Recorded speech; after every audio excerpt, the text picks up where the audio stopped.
House of Edtech, Episode 34. Hello there, this is Rich Kiker, Director of Online Learning at Palisade School District and Google Trainer. You're listening to the House of Edtech with Chris Nesi. This episode of House of Edtech is brought to you by todaysmeet.com. To add back-channeling to your classroom, go to todaysmeet.com/houseofedtech.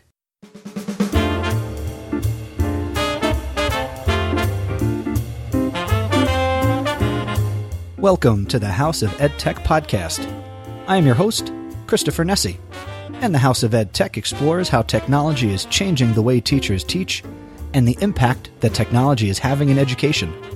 My objectives include discussing technology that is changing our classrooms and schools and sharing tools and tips you can hear about today and use tomorrow.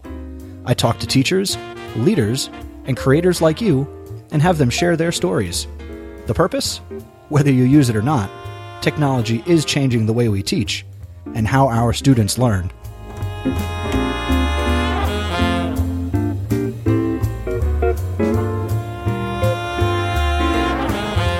Welcome back to the House of Edtech.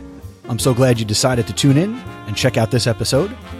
I have my usual segments coming up that would include the House of Edtech Thought, my Edtech Recommendation, the House of Edtech VIP, and an awesome interview with an awesome guest. This episode's a little bit different, though, if this is your first time.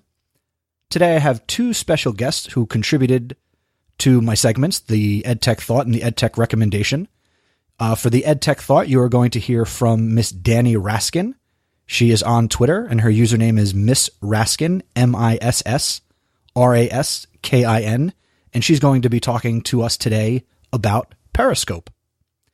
And the Edtech Recommendation is being brought to you by special guest correspondent Stacy Lindis.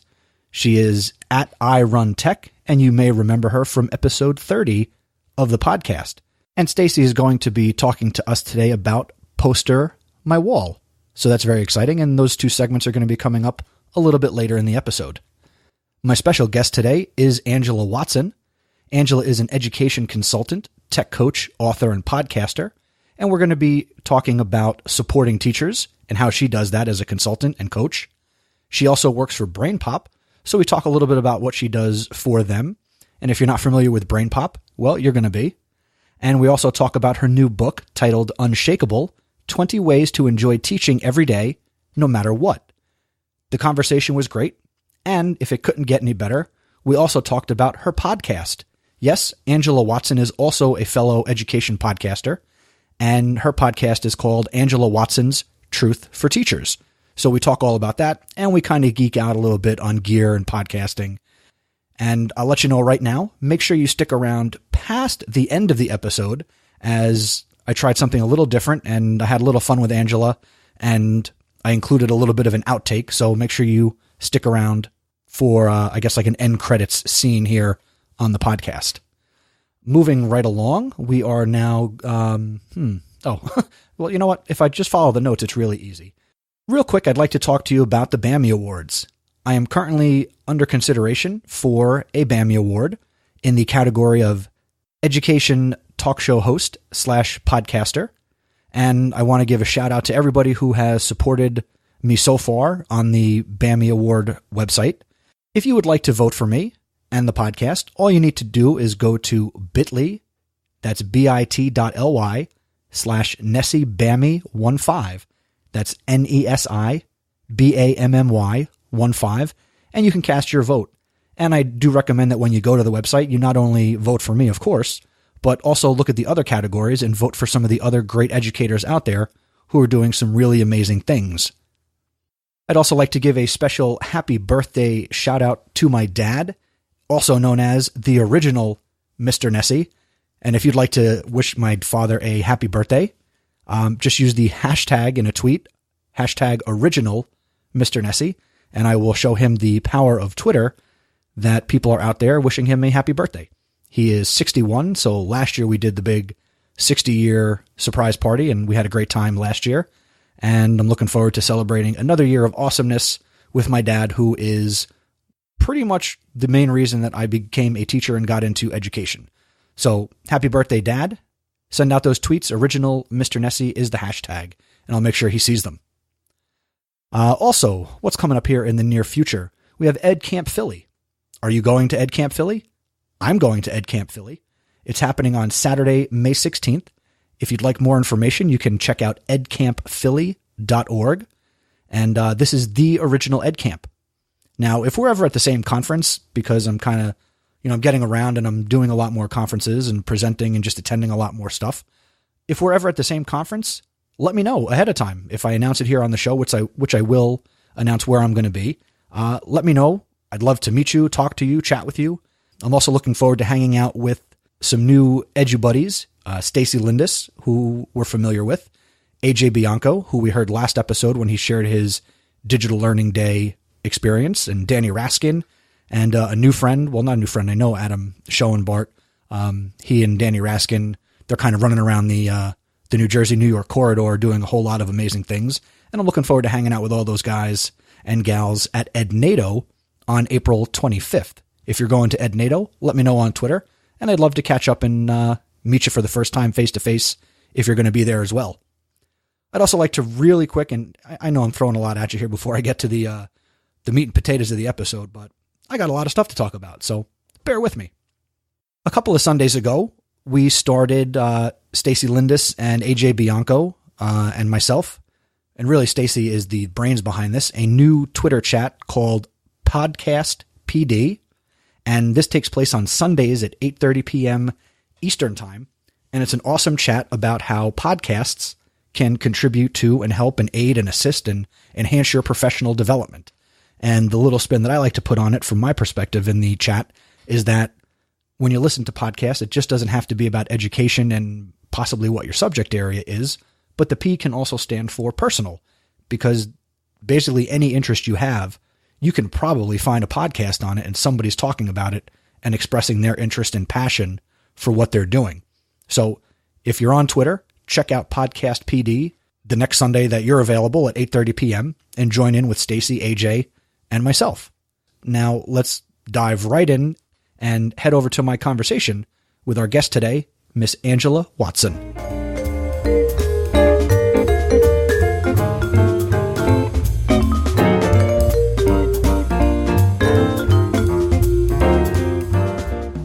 Okay, ladies and gentlemen, I am very proud and very excited to welcome in Angela Watson to the House of EdTech. She's an education consultant, tech coach, author, and my new favorite passion, she is also a podcaster. Angela was a classroom teacher for 11 years, and she worked in Washington, D.C., and also in South Florida, and she currently resides in Brooklyn, New York, where she does her education consulting. She's focused on her passion for creating resources that make teaching more effective, efficient, and enjoyable. I can't wait to talk to you, so welcome to the House of EdTech, Angela Watson. Thank you so much for having me. I'm so happy to be here.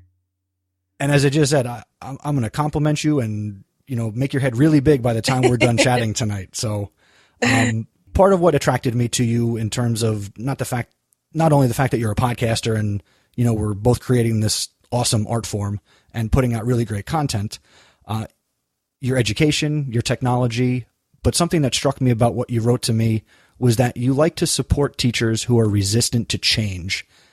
What are some ways that you do that? Yeah, I think that is a really, really common battle, I think, for those of us who are working with teachers. And as an instructional coach, I do literacy and math coaching, and now I do technology coaching. My favorite teachers are the ones who don't have the buy-in yet and who are maybe a little fearful about what technology is going to bring for them. The most important thing that I do is try to, first of all, make them feel comfortable with me as a person. So I let them know right away, I am not your supervisor. I am not here to tell on you. I'm not writing reports about you. I'm not going to go back to your principal and say what you're doing and you're not doing, even if your principal asks me, because some of them know their principal is going to be asking those kinds of questions. So I let them know right away, that's not what this is. I'm not going to be, the spy here. My job is to support you. I want to hear about what is not working as well as you'd like it in your classroom. All of us as teachers have things in our classroom that aren't really going well. And it's not necessarily a reflection of you as a teacher. It might just be a challenge that your students are bringing. It might be a lack of materials. It could be any number of things. So I think that kind of takes the pressure off of, this idea that I'm here to fix you and that I'm here to make you change. so I really try to approach it from that way, and also let them know I don't have a certain methodology that I'm going to force anyone to adapt. I think there are many, many effective ways to teach.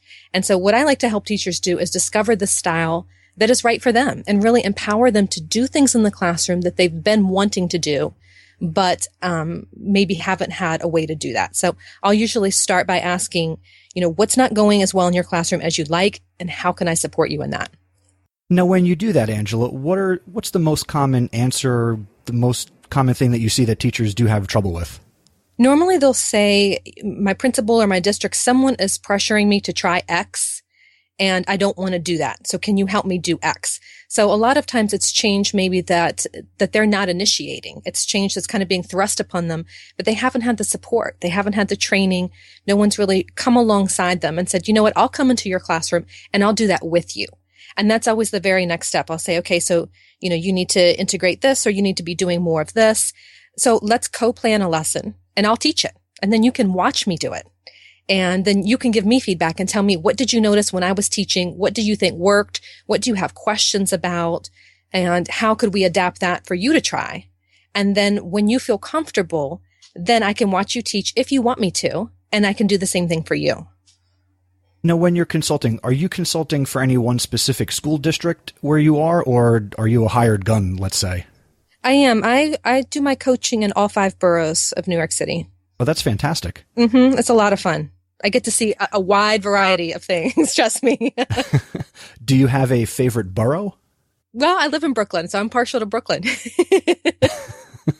Gotta represent for Brooklyn. Represent Brooklyn, I hear you. I am actually also a sort of native New Yorker. I was born in New York and made my way to Jersey. So, But if you ask me, I'll tell you I'm a New Yorker. Oh, wait, no, I'm sorry. I'm a New Yorker. There you go. That's it. That's it. Now, with the grade levels that you work at, and you also talked about, you like to mention tools that are very versatile, and that sounds like easy to use, user-friendly. What are some of those tools that you like to recommend to teachers? Yeah, exactly. Especially for teachers who don't consider themselves techies, and teachers who are really, really overwhelmed by the amount of new initiatives they're trying to implement. And that's pretty much everyone. Even if you're familiar with technology, you still feel like there's just so many things you're supposed to be doing. So I try to help teachers find things that really give them the most bang for your buck. You don't need to have 5,000 different apps and tools and know how to use all of them. Find a couple things that are really multi-purpose and that you can use for all different grade levels, subject areas, all different topics. So I usually start with really simple things. I love Explain Everything.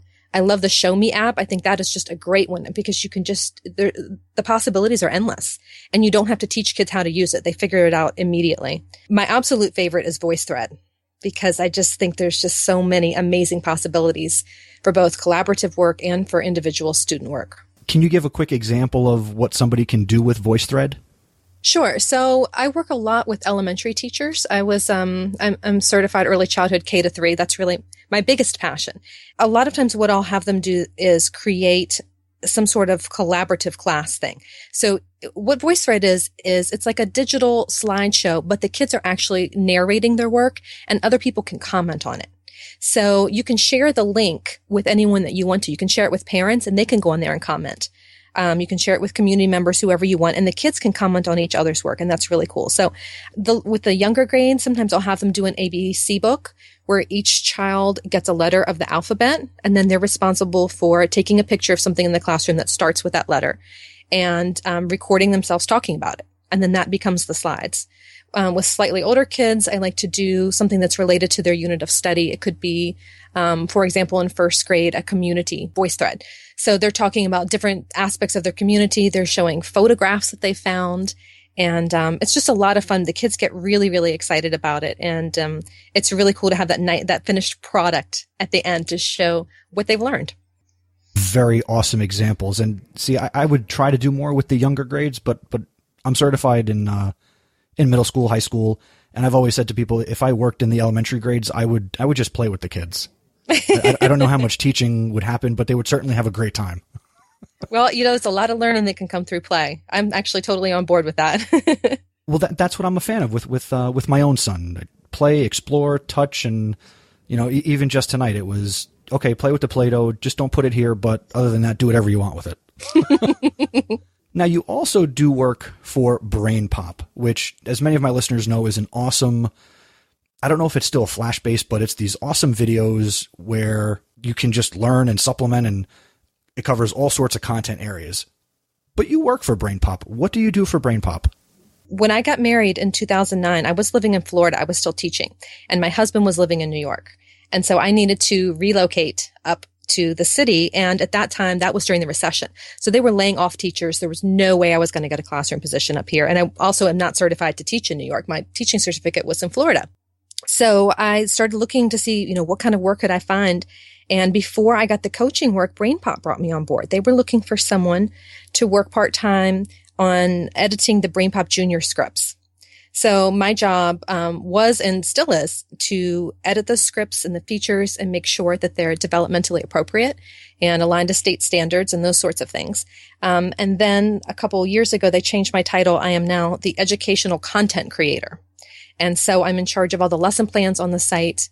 I help run the Brain Pop blog and do a little bit of social media stuff for them.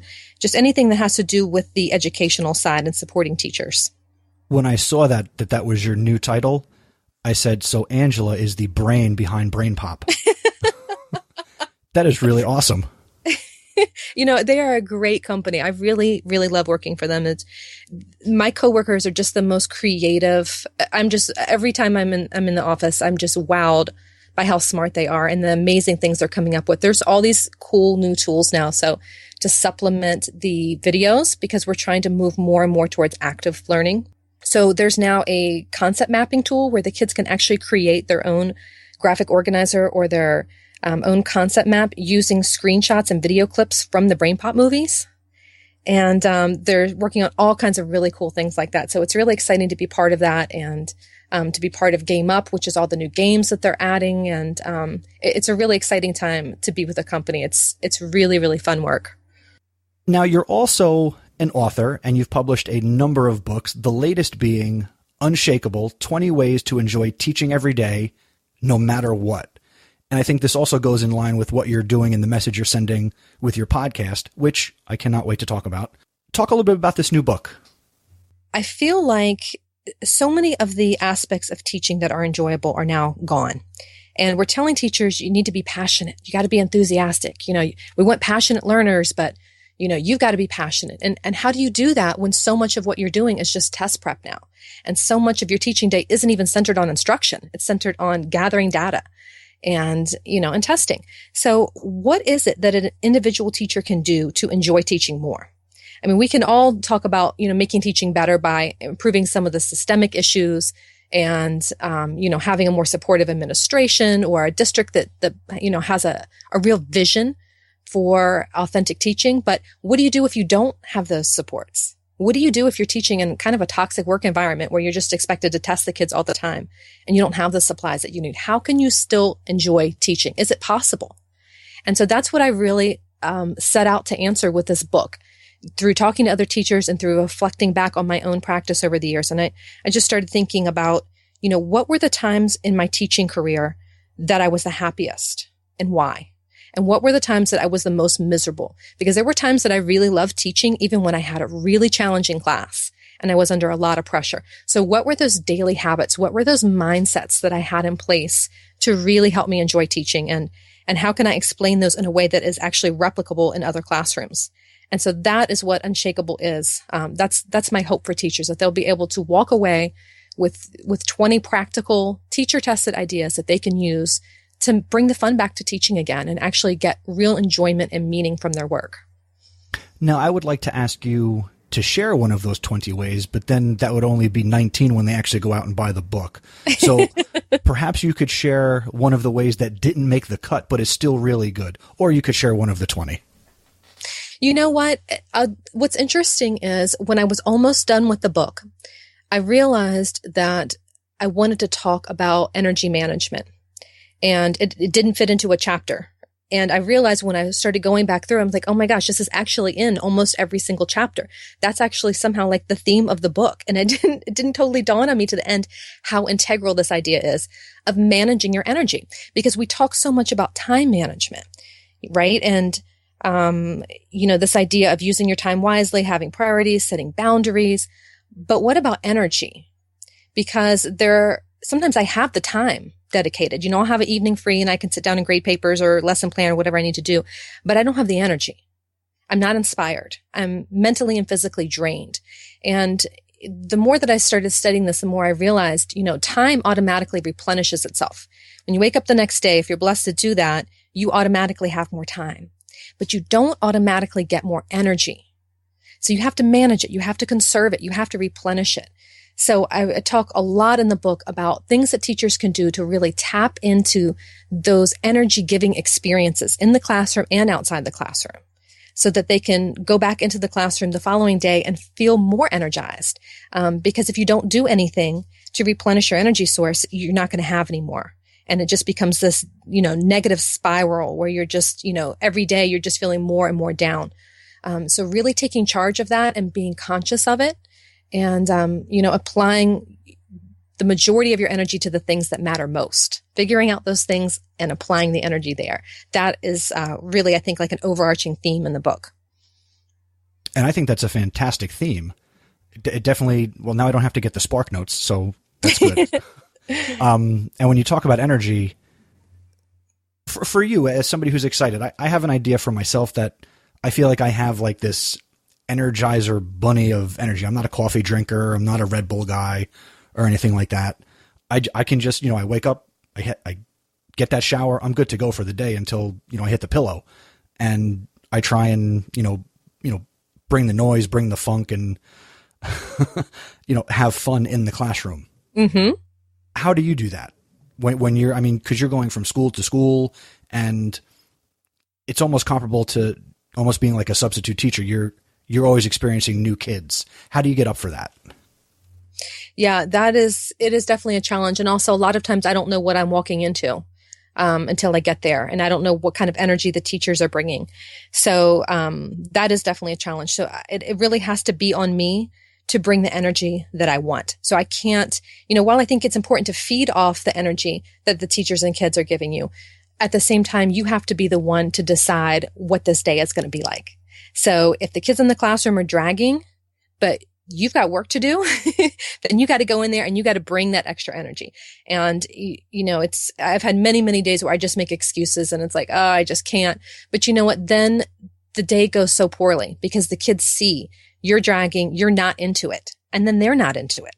So you got to just, a lot of teaching is acting. You've got to act enthusiastic even when you don't feel that way. And when you start doing that, your feelings follow your actions. And a lot of times we wait for the feeling to come first. We wait to feel excited. We wait to feel like doing something.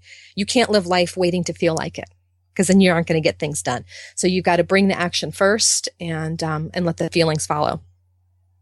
I always kind of go back and forth with the phrase, fake it till you make it. Yep. Depending on the day, I can support that. And other days I almost feel insulted by it. But but when you say teaching is like acting, that I can latch onto with, both hands, both feet, and I'm going to bear hug it. Cause I do think at times, or really every day, we're performing 5 to 6 times a day, 5 Absolutely. shows daily, 5 days a week. That's right. It absolutely is a performance. And, I had a teacher ask me about that. After I gave the keynote on Unshakable, actually, someone said, you talked about being authentic in the classroom, but you also talk about bringing the energy. So how do you balance that? Do you advise fake it till you make it? And I would say to that, I kind of feel like you do. I kind of have a love-hate with that whole idea. But I think in general, yes, you have to not fake who you are, but you have to sometimes be the best version of yourself on the days that you don't feel like it. So it's not that you're faking, to be some, happy, bubbly, like I'm a serious person in the classroom, that just by nature I am. And, I smile a lot with the kids, but I'm not like a jokester. That's just not my personality. So, the best version of myself is when I'm really engaged with the kids. And so there are days when I don't feel like being engaged, and that's when I have to fake it. But I'm not going to fake it and be someone I'm not. I'm not going to, change up my whole personality, because the kids know when you're doing that. It doesn't work. You got to be real with the kids. They respond to the real you. And I think whatever your personality is, the kids will respond to that if they feel like you're being genuine and authentic with them. Oh, 100%. Kids are the best lie detectors out there. They are. They're all like little Jack Bauers running around the elementary schools. But my feeling on that is, if I'm in a bad mood, I'll kind of let them know at the start of the day, like, I'm not having a good day. I won't go into my, complete personal life with them, but, I will give them the courtesy, and I think it almost shows them a little more respect to be transparent and kind of open. Not giving full disclosure of my life, but, we're going to get through the day, I expect that they can come and talk to me. And I think that fosters a positive relationship with the kids. I agree 100%. And when you do that, now you're modeling for your kids to do the same thing. So instead of them just coming in, and you can read their body language and see they're in a bad mood, but then you ask them what's wrong and they're like, nothing. When they know that you are vulnerable with them and say, you know what, I'm really not at my best today, guys. Be a little patient with me today. I need a little extra understanding today. I think that kind of paves the way for them to be able to say the same thing back to us and say, you know what, I'm really going through something right now. So, so be patient with me. I think no one can be on their A game 100% of the time. And there's so much pressure coming down from up top to, to be perfect and perform 100% and get 100% of the kids 100% engaged. And that's not reality. And I think it's a really unfair pressure that we allow to be put on us and that we then pass on to the kids. And I think just by doing something as simple as what you've said, and just being honest about, having an off day, I think really it's so transparent and it's beautiful. I like that. And when you use the word honest, and here's where I get my pat on the back for the day, there's a really good synonym for the word honest, and that's the truth. That's a great transition. I'm so proud of you. You do get a pat on the back. So let's talk a little bit about the truth. Can you handle the truth, Angela? I can handle the truth. Angela is also a fellow podcaster who has a show called Angela Watson's Truth for Teachers, which is a fantastic podcast. And at the time I'm recording this, I believe she has released 12 episodes, which I am subscribed to, and I am so happy to get on Sunday nights. And since I've got you here, Angela, talk about this podcast, Your Truth for Teachers. So, the podcast was totally out of my comfort zone. It still is out of my comfort zone. I'm much more a writer than I am a speaker, but I love consuming podcasts. I can't get enough of them. They have been so instrumental in, giving me something positive and constructive to think about while I'm doing stuff around the house, while I'm cooking or cleaning, while I exercise. I'm always listening to podcasts. So I'm just always having this wonderful information fed into me. And I see the bond that created between me and the podcaster, because you get to know someone so much better when you hear their voice. And I realized that there are people who have been reading my blog, which I started in 2003. So there are people who have been reading my blog, for 10 years or more, many of them, but they've never heard me speak because I don't really do a lot of video. I don't do audio. It's just kind of been like weird for me. I just haven't ever gone that way. And, I thought this would be a great way to really speak truth and speak encouragement into teachers' lives in a much more personal way than just typing out blog posts, because there's things that I want to say in a blog post that it just doesn't come across the same way. And so the podcast has been a way for me to do that. And it's been challenging and scary and so much fun all at the same time. I would love to geek out. I would too. But I'm going to try and stay a little bit reserved in terms of that. But at some point, as a podcast consumer, a little spark, a little flicker. When did you turn the corner and say, I listened to them? Hell, I'm going to do one. You think I'd be able to remember that moment. I actually don't. It was sometime this past fall. And I remember thinking, okay, I'm going to start getting this together and I'm going to release in January, because everybody needs that inspiration to go back into the classroom after winter break. It's really tough. So I started just reading everything that I could on podcasting, and because I really wanted to do it right. I wanted to do it professionally. I wanted to do it sustainably more than anything else. That was really important to me, to not commit to doing this and then back out. So I said, what can I really maintain? I can maintain once a week. I can totally do that. And I'll make it nice and short. I'll do 10 minutes because I know that's something that teachers have time for. I just started planning from there. I'm not going to lie. Every time I get in my car, I say, and I drive about 45 minutes to an hour, I say, why isn't this podcast longer? But it's your show. I do appreciate the time that I do get with you every week. Okay, so let's geek out just a little bit. What kind of microphone do you have? So I have a Snowball, which my husband is a musician, and he's a music producer also. So he's really into the whole tech side. So he's like, Snowball is the best. And then I also have, which is what I'm using tonight, I have like a regular, I don't even know what this thing is. That was my first microphone, which I think Pat Flynn recommended on his podcast. So that's the one I got. I also started out with a Yeti. The room I do it in stinks. So, so I'm using, since you could see me, because you chickened out, you didn't want to turn your video on. So now the people know that. But that's because you're in your PJs, and that's perfectly okay. Exactly. Because it's podcasting. There are no rules. It's just what feels right. I'm using the ATR 2005 or 2005, whatever you want to say. So it gives me what I'm looking for in terms of sound quality. So I'm a real stickler. I'm not a music producer. So I'm sure your husband gets on your case and says, well, does he get on your case? Does he help you out? How does he fit into this? Yeah, he wrote the theme song for the podcast, which was pretty cool. He just sat down and did that just one evening. It took him like 30 minutes. It was awesome. And his friend was here and, mixed it and did whatever it is they do. And, he's very into the audio quality. He's always listening and making sure I have the right microphone. And he thinks one thing that I should do is add some music to the podcast. He's like, when you're making a point, I think you should have some strings playing behind you. That could be really add a little bit of emotion, a little bit of effect. I'm like, yeah, well, honey, I don't think that's not really how podcasts are done. He was like, yeah, but you could do that. You could totally do that. You could be the first. So he's always pushing me to think outside the box.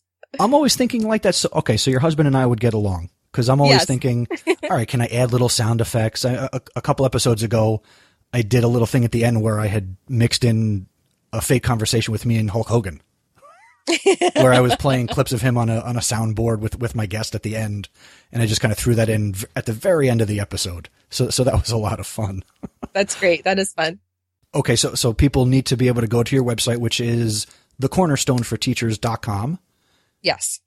Awesome. And I do love your website, and I do need to pick up some of those t-shirts. That has been another new venture is this t-shirt making. I'm sharing these images on Facebook and people love them. I'm like, I need this on a t-shirt. And I'm like, why don't I put them on a t-shirt? That could be kind of fun. So that's been a new venture these last couple of months too. That's been totally out of the box for me. I'm not going to be a time hog. How can people get in touch with you and pick your brain and find your podcast? Where are you on the internet? So the best place to start is my website. That's just kind of the hub of everything I do. And that is thecornerstoneforteachers.com. And there you'll see the links to the podcast, and you can see all the transcripts and blog posts that go with that. And all my different social media. I'm on every social media you could think of. So you can find me anywhere. She's not kidding. She is everywhere. I am everywhere. I have preferences. Now, I'm not as active on some than others. I prefer really Facebook is probably my main one. I'm pretty active on Twitter though. And I like to talk, and 140 characters is such a limitation for me. That's my only problem with Twitter. That's why you started a podcast. That's why I started a podcast. I could just ramble on and on for 10 minutes and no one interrupts me and there's no character limits. It's perfect. Awesome. Well, Angela, you are welcome anytime we can get together and record and have a podcast jam session. I can't thank you enough for being here and sharing all the wonderful things that you're doing. Thank you. I appreciate that so much. And I would love to have you come on Truth for Teachers and share your truth. I know. I was very excited when I heard that new twist on the episode. That was really cool. Yep. AJ Giuliani was my first. My next guest is going to be Dave Burgess. I've got a couple more lined up after that. Actually, I'm going to be taking a break over the summer too. I'm going to do season 1 is going to end in May. So I'm going to come back in the fall, and would absolutely love to have you go on there and just share your heart. I would love to give you my heart, Angela Watson. Very cool. We will talk to you soon. Okay, sounds good.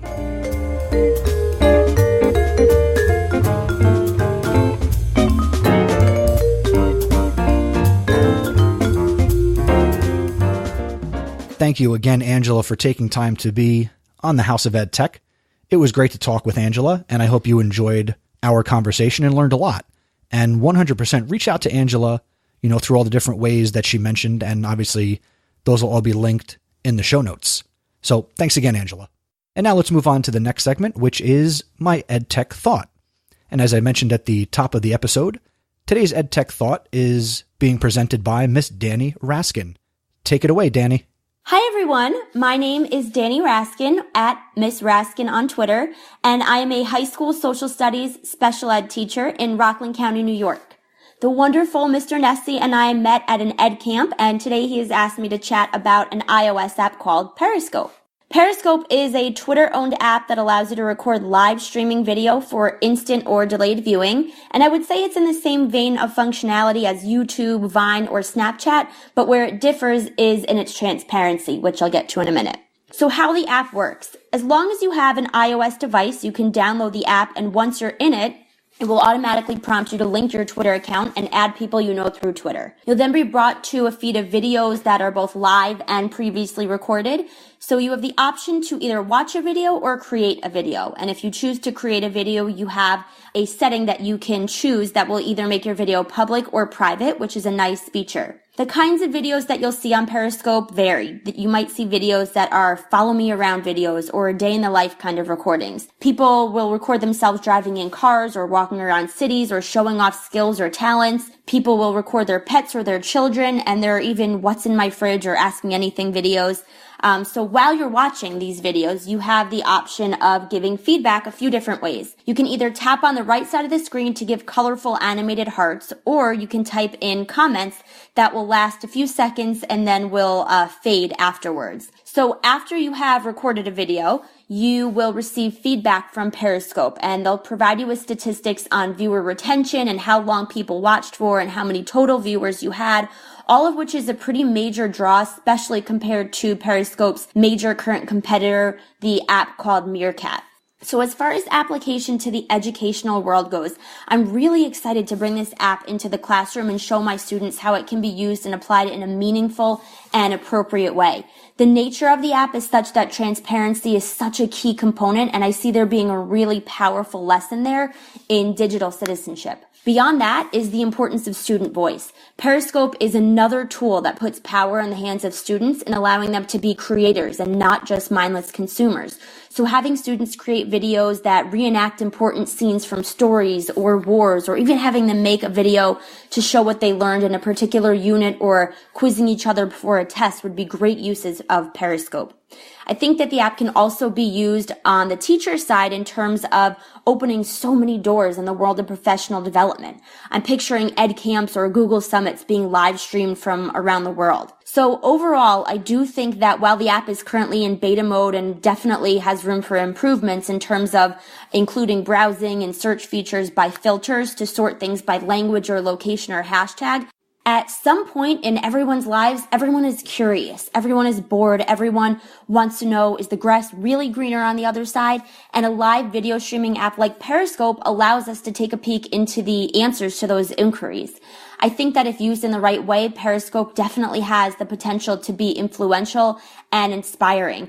Personally, I've come to realize the importance of the notion that everyone has a story to tell. And the beauty of our technology-driven society today is that there are so many options for exactly how to tell that story. Periscope brings the idea of transparency to a whole new level, in that it's a source of constant information without walls or barriers. I'd love to hear what your thoughts are on Periscope and how you're using it both personally and professionally. So feel free to tweet at me or reach out in any way. Thank you so much for listening, and have a great day.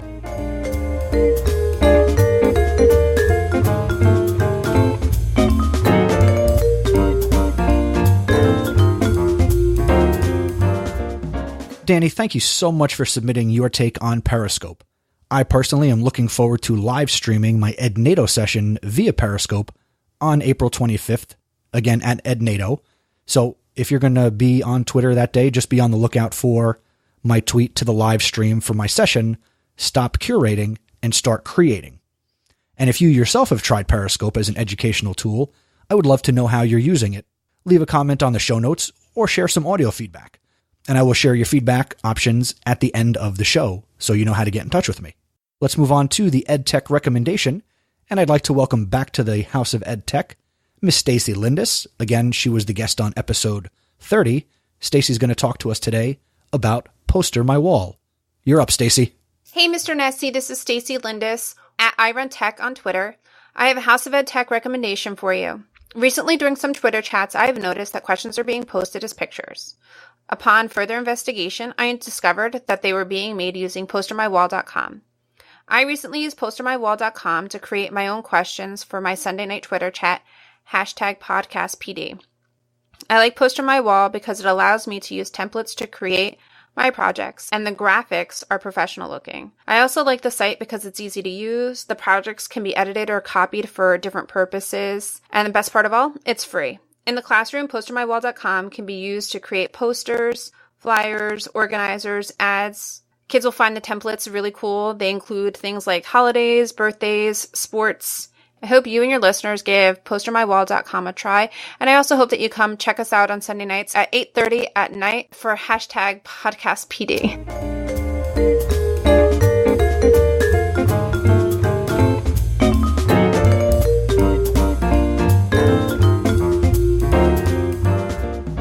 Thank you again, Stacy, and I look forward again to seeing Stacy and Danny at a bunch of upcoming conferences here in the springtime. Now let's move on to everybody's favorite section, the House of EdTech VIP. This episode's House of EdTech VIP is Jennifer Williams. Jennifer is the co-founder and lead program developer for Calliope Global. Jennifer works with schools, universities, and organizations from around the world. She is a transformational leader in education who empowers teachers and students to learn and explore together as digital composers in common learning spaces. Through her vision of providing authentic opportunities for international collaboration and relevant learning with the use of advanced teaching practices and latest technology, she champions teachers and students to prepare for their futures in a world that will prioritize creativity, innovation, and exploration. Jennifer strives to inspire educators to be curious and motivated in efforts to lead to meaningful change. In her previous positions, such as Director of Education, Program Literacy Specialist, and District Speech-Language Pathologist, she supported teachers to redefine pedagogies and transform the educational landscape. Today she speaks, writes, and consults on educational practices that develop global perspectives through creative uses of technology. She is a presenter at ISTE, FETC, FCIS, and GEC. Jennifer is also the co-founder of both EdCamp Tampa Bay and the #ReadForFun chat, and that's read the number 4 fun. That also takes place on Sundays. She is inspired every day by teachers and students that are catalysts for making the world a better place. Congratulations, Jennifer. You're the House of EdTech VIP, and everybody needs to connect with Jennifer. She's on Twitter. Her username is @Jen____Williams, and her website is calliopeglobal.com. And of course, I will link to both of those in the show notes for this episode. Congratulations once again, Jennifer. You are the House of EdTech VIP.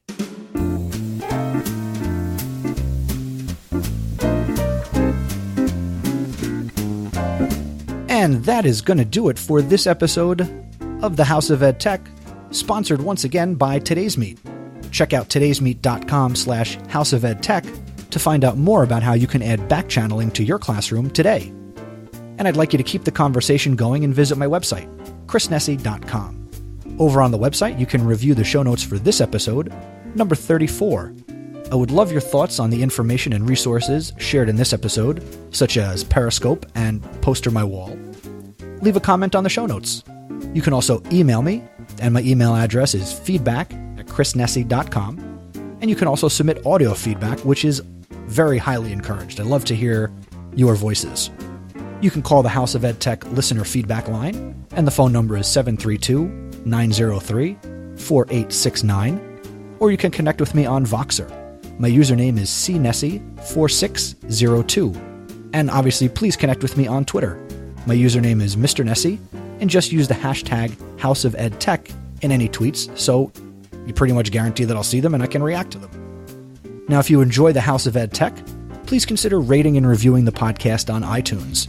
Your 5-star rating and positive review will help keep the House of EdTech front and center for others to enjoy.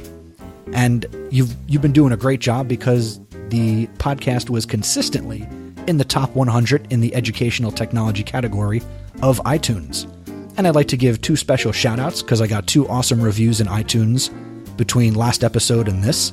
And the first one came in from Gallagher_Tech, who said, "This is a great podcast to subscribe to for keeping up with the changing educational technology spectrum. Grow your PLN with individuals interviewed from the field, as well as an EdTech VIP, plus recommended tools are presented, which you can start using today." Thank you so much for your kind review and rating, Gallagher Tech, and we've also connected on Twitter as well, so that's been awesome too. And thank you also to JanTech NJ, who posted, "Listening to the House of Ed Tech on the way to work helps me keep tabs on what's new and exciting in the ever-changing world of ed tech. Not only does Chris highlight the best and most effective new classroom tools, his interviews and conference updates help to grow my PLN with like-minded professionals seeking the use of ed tech to promote 21st century learning environments." Thank you so much for your kind words as well, JanTech NJ. And I know you're both from New Jersey, and we've also connected on Twitter. And if you'd like to leave a favorable 5-star review, just do so by going into iTunes and hooking me up. I really appreciate it, and that's the best way that you can help support the show. Another way you can also support the show is through Patreon, and you can go to patreon.com/houseofedtech. And for more ways, you can also go to chrisnessy.com/p/support.html, which I will link to in the show notes. So that goes through a number of ways that you can support the show, promote the show, and possibly donate resources to the podcast. On the next episode of House of Ed Tech, I'll be speaking with Miguel Kudry. He's the founder and CEO of HelpHub Learning. And what HelpHub does is it instantly connects tutors and students over online messaging and tutoring calls. Episode 35 is going to be released on May 3rd, 2015. As always, thank you for listening. And remember, oh, wait, you know what? Let's bring the little guy. Miles, let's close out the show. Using technology is not difficult. Let's give it a try.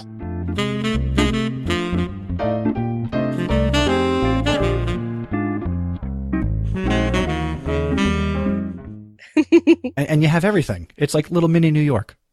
We have everything. It is amazing. And there's a bakery across the street. And so I can always smell whatever it is they're making over there. If it's like whenever the chocolate croissants come out, I can tell immediately if the windows are open. It's Can you get the cronuts at this particular bakery? No, they don't. I've never had a cronut. I've Really? never had one. Have you? Yeah, have you? I have not. But I would want it to be authentic because I know Dunkin' Donuts makes one, but I'm not paying $5 for that. Yeah, I don't think that would be the real deal. Okay, so living by a bakery, and this is where the conversation goes totally off course. Has your husband ever made the comment that he wished they could bottle and make a cologne perfume for you that is just fresh baked bread? No, I can't say I've ever heard that one. Is that your thing? That's my. I would love bottled fresh baked bread on a woman. That's hilarious. I love it. Like if Hostess just Wonder Bread for her, that would be great. And that's the kind of fun we have here on the House of Ed Tech. There you go. That's why I'm happy to be a guest here. Always fun.